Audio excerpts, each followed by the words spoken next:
Hello friends, welcome to Meenu's food and vlogs. അപ്പോൾ നമ്മളിന്ന് വന്നിട്ടുള്ളത് ഒരു അടിപൊളി പാൽ കേക്കിൻ്റെ റെസിപ്പിയാണ്. നല്ല സോഫ്റ്റ് ആയിട്ടുള്ള വായിലിട്ട അലിഞ്ഞു പോകുന്ന ഒരു പാൽ കേക്കിൻ്റെ റെസിപ്പി. അപ്പോൾ നമുക്ക് ഇതിന് ആവശ്യമായിട്ട് എന്തെല്ലാം ഇൻഗ്രീഡിയൻറ്റ്സ് വേണമെന്ന് നോക്കാം. അപ്പോൾ അതിനായിട്ട് നമ്മൾ ഒരു അടികട്ടിയുള്ള പാത്രം എടുത്തിട്ടുണ്ട്. അതിലേക്ക് 1 കപ്പ് പഞ്ചസാരയാണ് ചേർത്ത് കൊടുക്കുന്നത്. ഈ ഒരളവിലാണ് ഞാൻ പഞ്ചസാര എടുത്തിട്ടുള്ളത്. അതിലേക്ക് നമുക്ക് ആ സെയിം 1 കപ്പ് തന്നെ വെള്ളവും 1/4 കൂടി വേണമെന്നുണ്ടെങ്കിൽ ചേർത്ത് കൊടുക്കാം. ഒന്ന് നന്നായിട്ട് മിക്സ് ചെയ്തിട്ട് നമുക്കിത് സ്റ്റൗവിൽ വെച്ചിട്ട് നന്നായിട്ടൊന്ന് തിളപ്പിച്ചെടുക്കണം.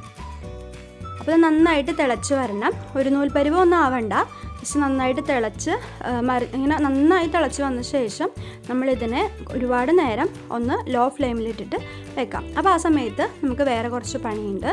അപ്പോൾ ഞാൻ ഒരു ജാർ എടുത്തിട്ടുണ്ട്. അതിലേക്ക് 1 മുട്ടയാണ് ചേർത്തിട്ടുള്ളത്. അതിലേക്ക് നമുക്ക് ഒരു 4-5 ടീസ്പൂണോളം പഞ്ചസാര ചേർത്ത് കൊടുക്കാം. നിങ്ങളുടെ അളവിൽ വ്യത്യാസം വരുത്താം. അതുപോലെ തന്നെ ഇതിലേക്ക് ഒരു അല്പം ഉപ്പ് ചേർത്ത് കൊടുക്കാം. ആ മധുരം ഒന്ന് ബാലൻസ് ചെയ്യാൻ വേണ്ടിയിട്ടാണ്. ഒരു 3-4 ഏലക്ക കൂടി ചേർക്കുന്നുണ്ട്. അതിനുശേഷം നന്നായിട്ട് ഒന്ന് അടിച്ചെടുക്കുക. അപ്പോൾ നമ്മൾ നന്നായിട്ട് അടിച്ചെടുത്തിട്ടുണ്ട്. നമുക്കൊരു ബൗളിലേക്ക് മാറ്റാം. അപ്പോൾ ഇനി നമ്മളിതിലേക്ക് ഒരു 1.5 കപ്പോളം ഗോതമ്പ് പൊടിയാണ് ചേർക്കുന്നത്. ഗോതമ്പ് പൊടിയിലാണ് കൂടുതൽ ടേസ്റ്റ്. നിങ്ങൾക്ക് വേണമെങ്കിൽ മൈദ യൂസ് ചെയ്തും ഇത് ചെയ്യാവുന്നതാണ്. അപ്പോൾ നമ്മൾ അതിലേക്ക് തന്നെ ഒരു 4-5 ടീസ്പൂണോളം പാൽപ്പൊടി ചേർത്ത് കൊടുക്കാം. അപ്പോൾ അതിൻ്റെ ഫ്ലേവർ നന്നായിട്ട് മുന്തി നിൽക്കണം. നല്ല ടേസ്റ്റാണ് ഈ ഒരു ഫ്ലേവർ വരുമ്പോൾ. അപ്പോൾ നമ്മൾ ഒരു 4.5 ടീസ്പൂണോളം നമ്മുടെ പാൽപ്പൊടി കൂടി ചേർത്തിട്ടുണ്ട്. ഇനി നമുക്കിതിനെ നന്നായിട്ട് ഒന്ന് മിക്സ് ചെയ്തെടുക്കാം. നമ്മുടെ മുട്ടയുടെ മിക്സായിട്ട് ഈ മാവിനെ നന്നായിട്ട് ഒന്ന് മിക്സ് ചെയ്തെടുക്കാം.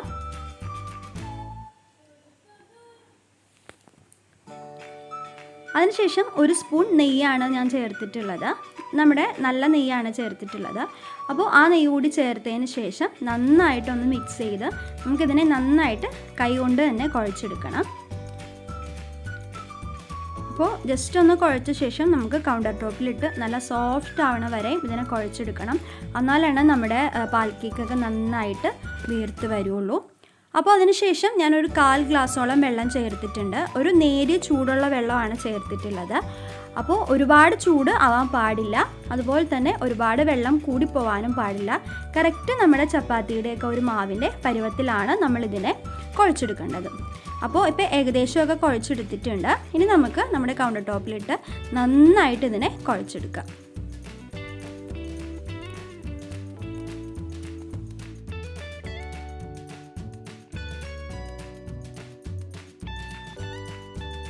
ഇനി ജസ്റ്റ് ഒന്ന് കുഴച്ചൊക്കെ വരുമ്പോൾ നമ്മൾ കയ്യിൽ ഒരല്പം നമ്മുടെ ഓയിലോ അതല്ലെങ്കിൽ നെയ്യോ ചേർത്തിട്ട് ഒന്നുകൂടി നന്നായിട്ട് ഇതിനൊന്ന് കുഴച്ചെടുക്കണം.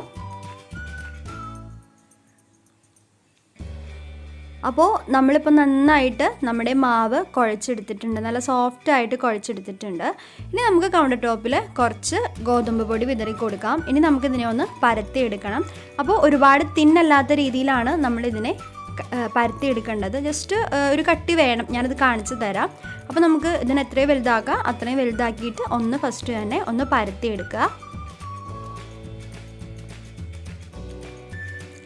അപ്പോൾ നമ്മളിതാ ഇത്രയും ഇതിൽ പരത്തി എടുത്തിട്ടുണ്ട്. ഇനി ഇതിനെ ഏകദേശം ഒരു ഷേപ്പിൽ വരണത്, അത്യാവശ്യം ഒരേപോലത്തെ ആകൃതിയിൽ വരണ പോലെ നമുക്കിതിനെ കട്ട് ചെയ്തെടുക്കാം. നിങ്ങൾക്ക് ഇഷ്ടമുള്ള ഷേപ്പ് എടുക്കാം. പിന്നെ പാൽ കേക്കിൻ്റെ ഈ ഒരു രീതിയിലാണ് നമ്മൾ ചെയ്യുന്നത്. ഈ ഒരു ഷേപ്പിലാണ് നമ്മൾ ചെയ്യുന്നത്. അപ്പോൾ അതിനുശേഷം നമ്മുടെ സൈഡൊക്കെ കളഞ്ഞിട്ട് ഇതിനെ നല്ലൊരു സ്ക്വയർ ആയിട്ട് തന്നെ കട്ട് ചെയ്തെടുക്കാം.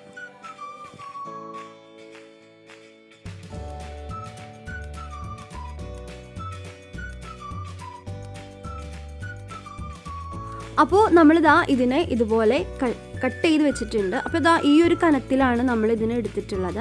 അതിനുശേഷം നമ്മൾ ഓരോന്നായിട്ട് കയ്യിലെടുത്തിട്ട് ഇതിൻ്റെ സൈഡുകളെല്ലാം ഒന്നതാ ഇതുപോലെ ആക്കി കൊടുക്കുക. അപ്പോഴാണ് അതിനൊരു ഫിനിഷിങ് ലുക്ക് വരുന്നത്.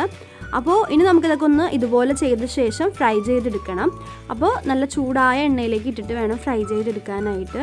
അപ്പോൾ ഈ ഒരു സമയത്ത് നമ്മുടെ പഞ്ചസാരപ്പാനി അപ്പുറത്തെ സ്റ്റൗവിൽ കുറഞ്ഞ തീയിൽ കിടക്കുന്നുണ്ട്. അത് നമ്മൾ ഓഫൊന്നും ചെയ്യണ്ട.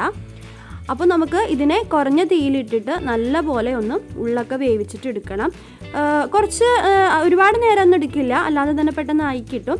അപ്പോൾ ലോ ഫ്ലെയിമിലിട്ടിട്ട് തന്നെ ഇതിനെ ഒന്ന് കുക്ക് ചെയ്തെടുക്കാം. ഇതിൻ്റെ കളറൊക്കെ മാറി നല്ല ഗോൾഡൻ ഷെയ്ഡ് ആകുമ്പോൾ നമുക്കിതിനെ കോരി മാറ്റാം. ഇപ്പോൾ നല്ല കളറൊക്കെ മാറി നല്ല സോഫ്റ്റ് ആയിട്ടുള്ള ഒരു പാൽ കേക്ക് നമുക്ക് കിട്ടിയിട്ടുണ്ട്. ഇനി നമ്മളിതിന് ചെയ്യുന്നത്, നമ്മൾ തൊട്ടടുത്ത സ്റ്റൗവിൽ തിളപ്പിക്കാൻ വെച്ചിട്ടുള്ള നമ്മുടെ ആ പഞ്ചസാരയുടെ ലായനിയിലേക്കാണ് നമ്മൾ ഇതിനെ ഇട്ട് കൊടുക്കുന്നത്. ഇപ്പോഴും കുറഞ്ഞ തീയിൽ തന്നെ അത് കിടക്കുന്നുണ്ട്.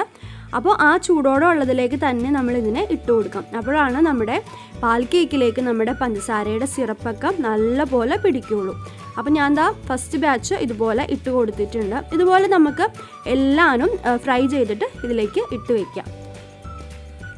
അപ്പോൾ ഞാൻ എല്ലാനും ഫ്രൈ ചെയ്തിട്ട് ഇതിലേക്ക് ഒരു മണിക്കൂറോളം ഇട്ട് വെച്ചിട്ടുണ്ട്. അപ്പോൾ തന്നെ നല്ല സോഫ്റ്റായിട്ട് ഇത് കിട്ടും.